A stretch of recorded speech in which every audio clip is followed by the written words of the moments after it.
उसके बाद हमारी लास्ट एक्टिविटीज है cash flow from financing activities. Board पर मैंने मेंशन कर दी है एक्टिविटीज कौन कौन सी हैं। देखिए बहुत लंबा था ये जो पोर्शन है आपका फाइनेंसिंग एक्टिविटीज का, तो मैंने बहुत ब्रीफ में उसको बोर्ड पर मेंशन किया है और दो चीजें एक साथ में लिखी हैं, ठीक है। पर आपको ऐसा नहीं करना, आपको बुक्स में जिस फॉर्मेट में दे रखा है वैसे ही लिखना है, क्योंकि यहाँ पर स्पेस कम है and I need to read again. तो मैंने वहीं पर ही कोशिश की है मैं उसको एडजस्ट कर दूँ। आप इसलिए नहीं कर सकते क्योंकि आपके पास में शेयर कैपिटल की अमाउंट भी होगी और डिबेंचर्स की अमाउंट भी होगी, ठीक है। क्योंकि मैंने इसको एक में इसीलिए लिखा है क्योंकि जो कंडीशन है वो सेम है, issue of share capital and issue of debentures, ठीक है। तो यानी कि दो आइटम्स का टोटल मैं इनर कॉलम में लेके जाऊंगी इसके लिए, ठीक है, समझाने के हिसाब से। पर क्योंकि यहाँ पर मैंने कोई फिगर नहीं ले रखी है, जस्ट क्रॉस कर रखा है, तो आई don't need to express the total of share capital and debentures in a single column। मैं आपको सिर्फ समझा रही हूँ, आपको अलग अलग लिखना है, issue of share capital and issue of debentures, ठीक है, क्लियर है। सो मैं आई प्रोसीड। सेकेंड आइटम है इंक्रीज इन सिक्योरिटी प्रीमियम और इंक्रीज इन लोन, ठीक है। अगर सिक्योरिटी प्रीमियम में कोई इंक्रीमेंट हो रहा है वो आइटम लेके जाओगे। अगर लोन है, अब लोन दो तरीका दे रखा है आपको, शॉर्ट टर्म लोन और लॉन्ग टर्म लोन, ठीक है। दोनों ही तरीके के लोन आपको लेके जाने हैं, चाहे वो लॉन्ग टर्म है या शॉर्ट टर्म है। इसके अंदर एक आइटम रह गई है रीपेमेंट ऑफ लोन। अगर आपने रीपेमेंट करा, मैं यहीं पर यहाँ पर आपको लिख देती हूँ, इसी के नीचे है रीपेमेंट ऑफ लोन, कि आपने पेमेंट करी है लोन की, ठीक है। तो आप ब्रैकेट में लेके जाओगे, क्यों? क्योंकि this is the outflow of cash, कि आउटफ्लो हो रहा है कैश का, आपको लोन को पेमेंट करना है, तो आप इसको इनर कॉलम में ही ब्रैकेट्स में लिखोगे, ठीक है। आपके लिए प्लस माइनस से बेटर आप उसको ब्रैकेट में लिख दो, तो आपको ध्यान रहेगा कौन सा आउटफ्लो वाली आइटम्स है और कौन सी आइटम्स आपकी इनफ्लोज वाली है, ठीक है।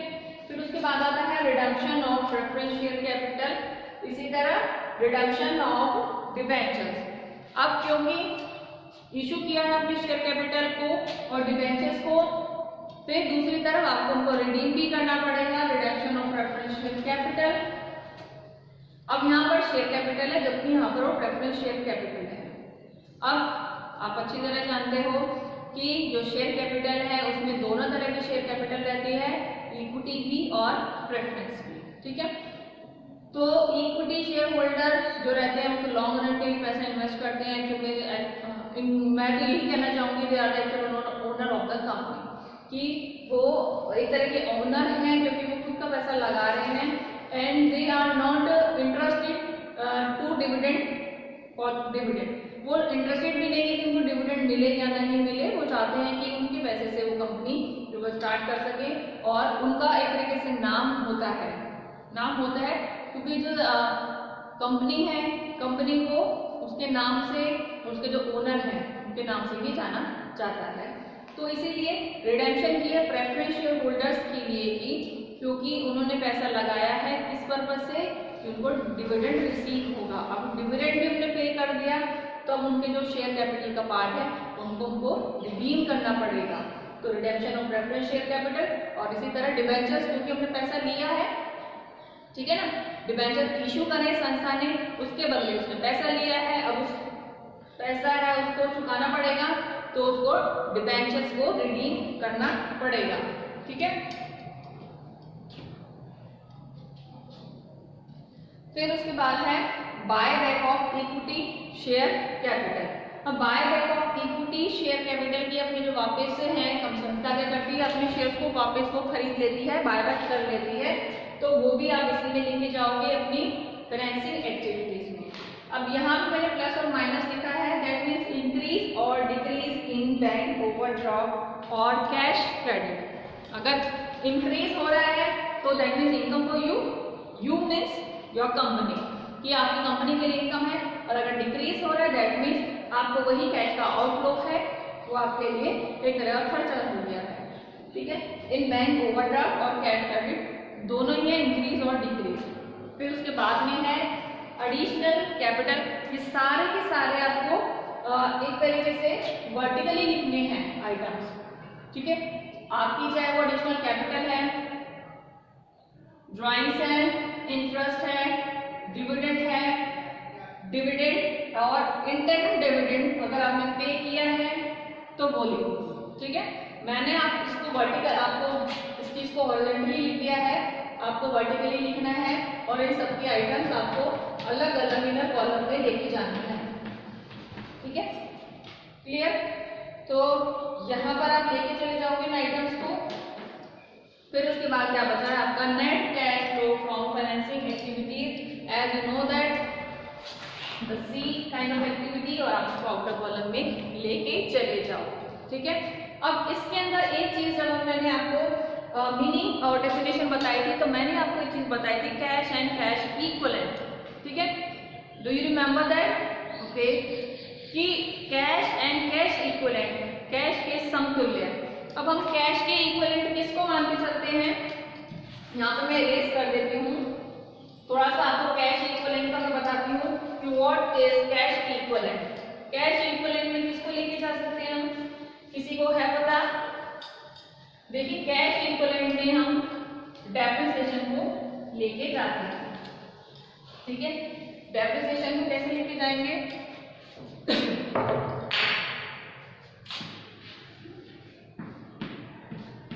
डेप्रिसिएशन क्या है आपका? Cash equivalent.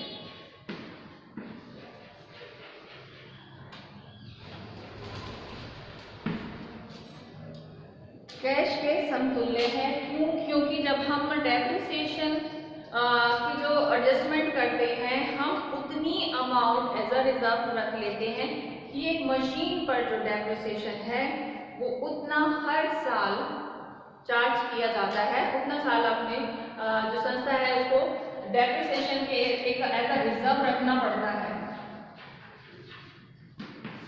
ठीक है, चाहे आप स्ट्रेट लाइन मेथड लगा लो या डिमिनिशिंग मेथड लगाओ।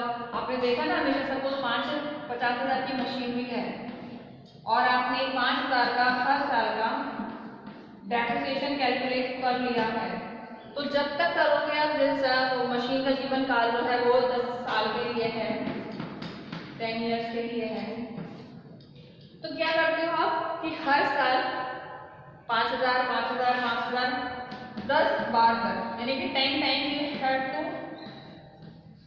रिड्यूस। ठीक है, और तब तक करते रहोगे जब तक इसकी वैल्यू 0 नहीं हो जाती है, तब तक करते हो आप। अब ये मान के चलते हैं कि जो 50,000 की मशीन है वो 10 सालों में समाप्त हो जाएगी। ठीक है ना? अब 5,000 की है, या आप जितना भी ले सकते हो, 5 लाख की मशीन दी, अब इसमें 5,000 माइनस करोगे 45,000, 45,000 में से 5,000 40,000, फिर 40,000 में से फिर 5,000 35,000, 35,000 में से फिर 5,000 30,000, इस तरह से आप उसको हर साल रिड्यूस करते जाते हो। तो 5,000 का जो अमाउंट है वो तो जा रही है आपके पास से, तो क्या है ये कैश के इक्विवेलेंट है। ठीक है, कैश के इक्विवेलेंट है, इसीलिए ये जो आपकी जो कैश फ्लो स्टेटमेंट है उसमें इसका यूज होता है कैश एंड कैश इक्विवेलेंट का। तो सपोज क्वेश्चन में अगर आपके पास कैश इक्विवेलेंट कोई अमाउंट है, वो आपकी चाहे इंक्रीज हो रही है चाहे डिक्रीज हो रही है, आपको उसको मेंशन करना पड़ेगा। अब आप किस तरीके से उसको मेंशन करोगे?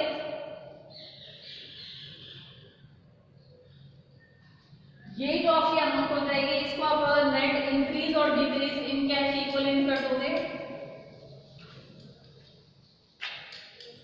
वही साइन लगा देते सिंपल, इंक्रीज और डिक्रीज का, इंक्रीज और decrease in cash equivalent.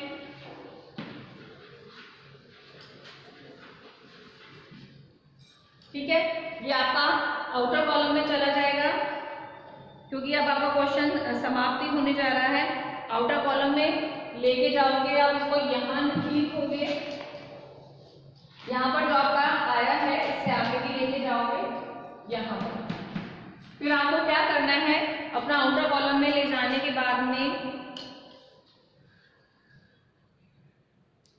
Opening जो आपका प्लस कर दोगे opening balance of cash equivalent,